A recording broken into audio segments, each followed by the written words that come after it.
Welcome back to the School of Wisdom. Today I want to talk to you about one of the most important concepts that you will ever learn. This concept is the idea of staying present. What does it mean to stay present? It means that when you make a decision, when you act in a certain way, you are acting on information that is the most up-to-date. For example, if you're using a GPS, such as Google Maps, you would want to ensure that the maps and the software has been most up-to-date to lead you to the location that you want to go most effectively. So that is what this idea of staying present. It means not being dragged by the emotional current of the past. It means having the most intellectual clarity feasible when you're thinking about what to do. It's similar to when you're driving in a car and you turn your windshield wipers on because it's raining and you get that clarity of being able to see what's in front of you, but not necessarily looking at what's behind you. You've already passed that. Now it's time to look ahead. So this idea of present time has a very close relationship with this ideas of the communication cycle and the re-stimulation effect, which I've already talked about in these two videos.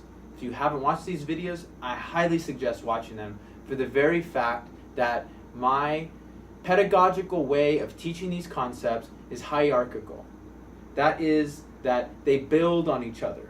Now, you wouldn't go about studying complex calculus concepts if you haven't learned the foundation of algebra. It builds on itself. Getting into this, the communication cycle again is this three-step process. It's send communication, receive communication, acknowledge communication. Now, if one of these steps is missed, then that will obfuscate the message of what is trying to be conveyed. If both people are not staying in present time, person A and person B, and one person's mind is out in la la land, then how is the other person going to have a meaningful dialogue with that person? They can't. It just won't work. So this idea of staying present is a reflection of my philosophy. It's all the things that I've written about, and it's what these videos are about. It's about going through each of your experiences and analyzing them, looking at the things you did wrong, looking at the false nature of certain things that we've done or certain things that people have done to us. And it means seeking out the truth, what worked, and pragmatically building our life upon the structure of what works, believing in what's true, using what's true as a compass to navigate. So this is what we call an action and awareness concept.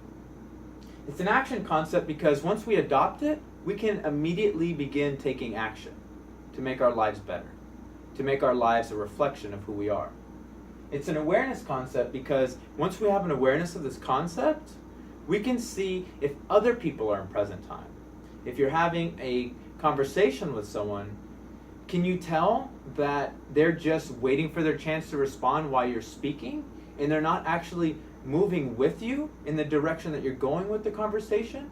So the thing is, by staying in the present, you can realize if you're having a conversation with someone and if they're not going where you're going, you realize that it's futile.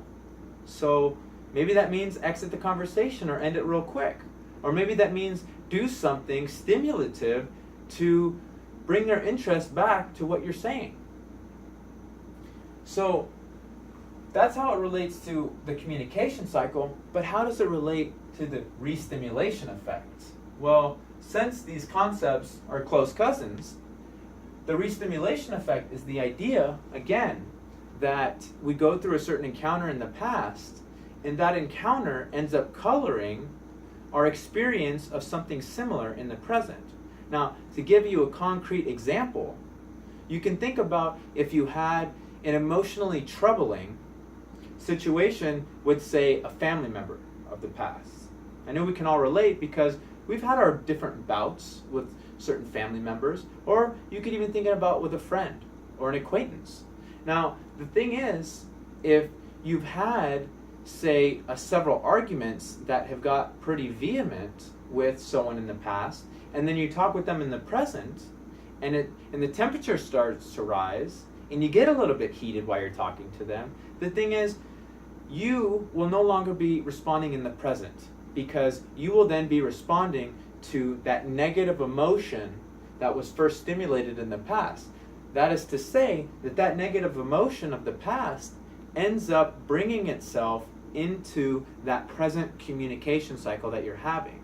So the thing is, you're trying to have a meaningful dialogue with this person, you're trying to sharpen your viewpoint to advance it, or you're trying to hear what they say, but you're not with them.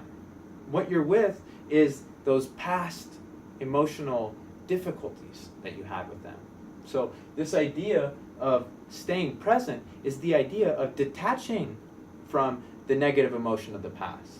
It's not to say that you're detaching so much so from the past that it won't be a part of you, because each experience weaves itself into who we are.